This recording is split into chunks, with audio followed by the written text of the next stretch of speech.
Assalamualaikum, I be to Madam Harati. Today, we are going to present our group assignment, Mathematics 093, on the title Analysis on Drug Addicts and Their Income. So, let's begin. So, in my part, I will explain or give some introduction of briefing about our case study. So, professional doctor and professor all around the world have this certification that drug give a lot of benefits. It can cure, it can halt, and also it can prevent disease. But in our case study, it has one term that's completely different from drug itself, which is drug abuse.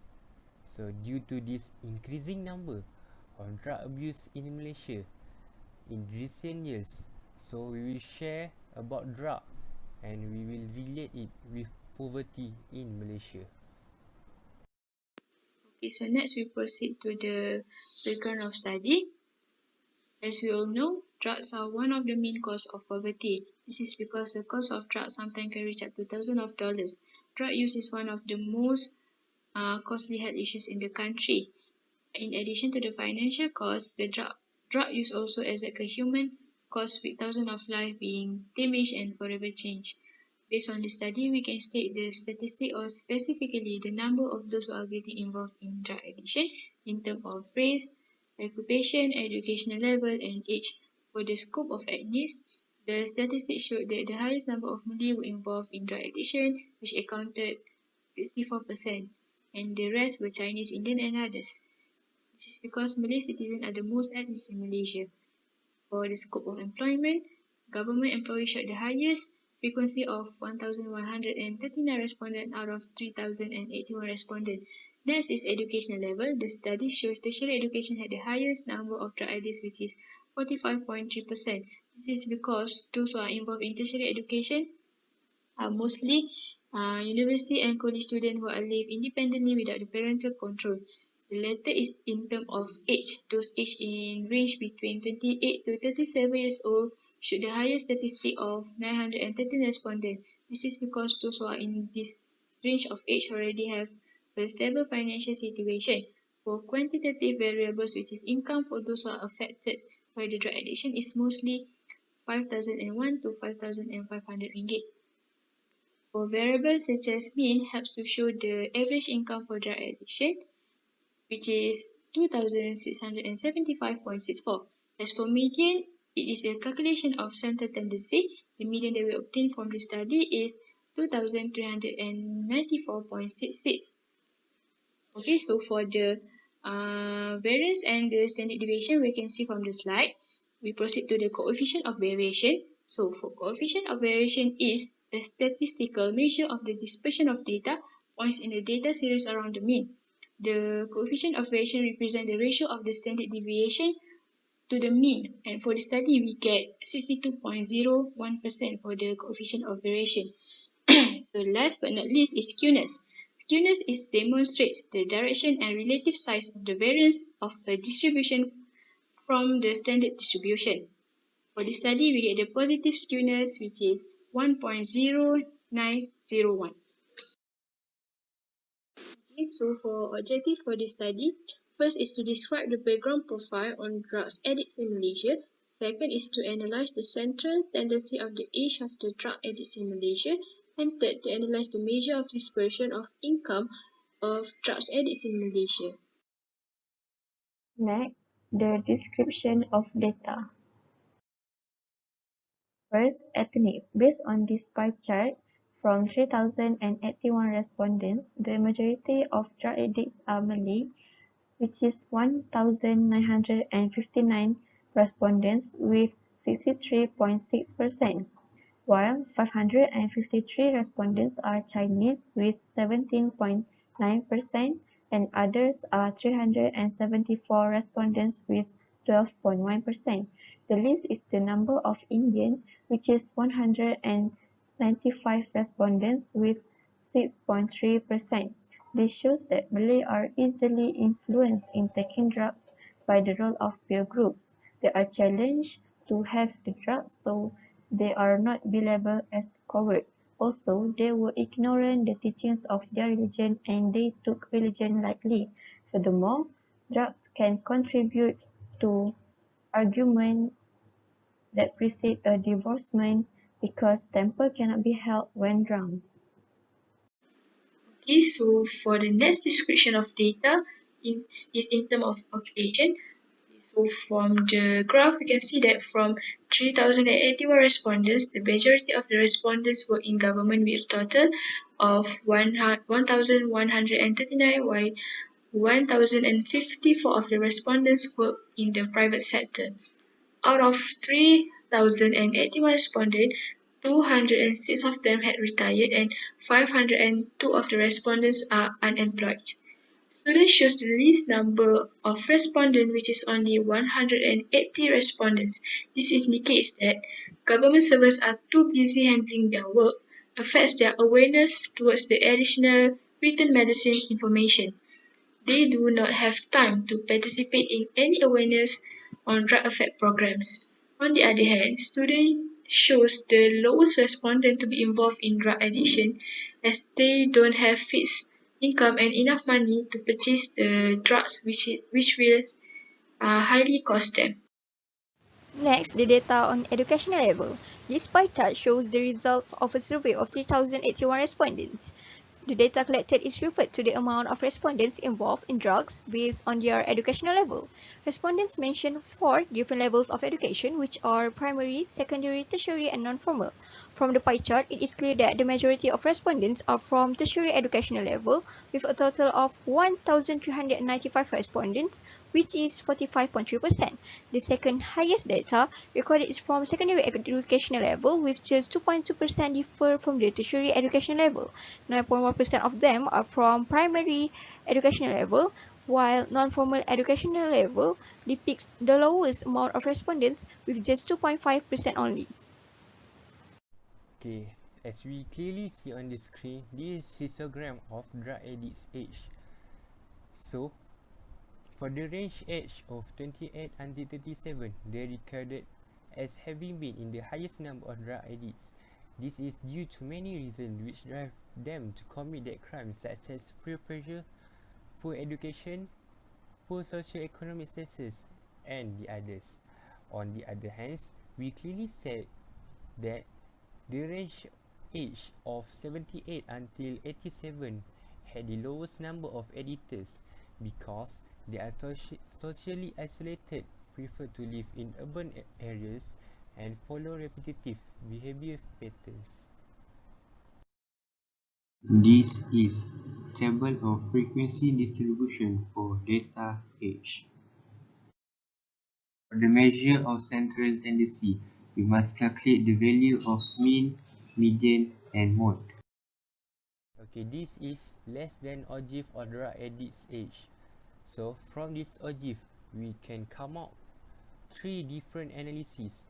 First, from the ogive, there are 3,000 drug addicts below 18 years old. Second, the percentage of drug addicts that exceed 16 years old is 13.2%. And last one, the United Nations Convention on the Rights of the Child, UNCRC, stated that only 367 offenders will face the punishment juvenile center because they are below 23 years old. This is table of measure of dispersion that will help us to find variance and standard deviation. This is mean, variance, and standard deviation.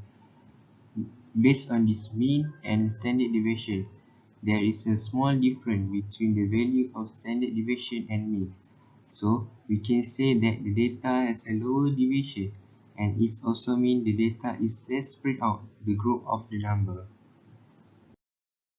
Next, drug addicts' income. Based on this histogram, the range of Rm 5001 to Rm 5500 of income has the highest number of drug addicts, which is at 492 drug addicts, and followed by the range of Rm 1001 to Rm 1500 of income, which is at 473 drug addicts.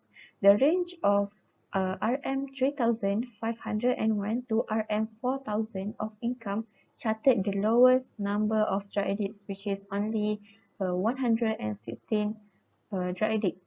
The total of drug addicts that are under RM500 of income are 2,589 drug addicts.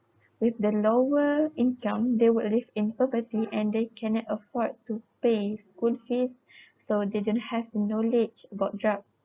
Because of that, they are easily be affected by any influences such as peer influence. Also, drug pushers will target them to be as a drug dealer where they will get money as their payment. Drug dealers have the high possibility of taking drugs because they are more exposed to drugs.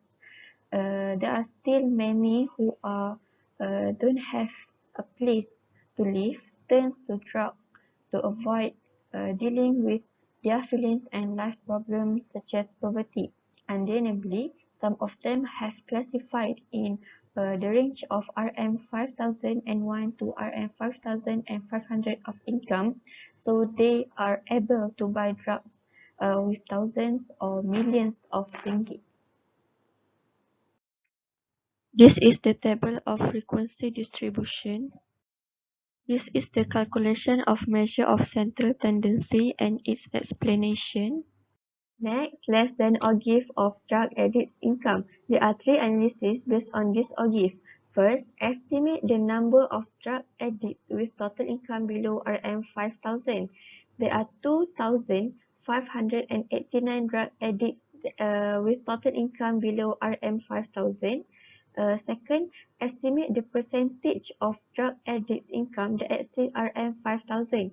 So the total of drug addicts is 3,081 minus with 2,589, we will get 492. 492 over 3,081 and multiply with 100%, we will get 15.97%. The third is the Department of Statistics Malaysia, which is DOSM, updated that the income of for above B40 group is less than RM 4,850, which is below 40% of their income. From the OGIF, approximate on how many drug addicts will become a B40 group. So the income, which is RM 4,850, will be divided by 5,500 and multiply with 100, we will get 88.18%. 88.18% will multiply with 3,081, we will get 2,717 drug addicts. Therefore, 2,717 drug addicts are classified as the B40 group. Majority of them are living in poverty, which can lead to be involved in drug abuse. So because of financial stress, lack of education about substance abuse, and also insufficient resources for treatment. The table of measure of dispersion for income. The calculation for measure of dispersion and its interpretation. Next, the calculation of coefficients of variation and skewness and its interpretation. On to the conclusion, this study has discovered the background profile of drug addicts, the central tendency of the age and income of drug addicts, and the measure of dispersion of the income of drug addicts. First, from the research, it can be described that poverty is the key cause for drug addicts to be readily affected by drug abuse. Most of them are Malays, work as government officials, have tertiary educational level from the range of 28 to 37 age, and have a lower mean of income. They are categorized in B40 group. Low income has influenced the drug addicts to be involved in drug activities. They are struggling with their life, living in poverty, and the best way for them to escape the reality is by taking the drugs to release stress and lessen the burden in their mind. Many programs have been developed for drug addicts' overall health, well-being, and happiness. These programs are important to help the drug addicts to become a better person.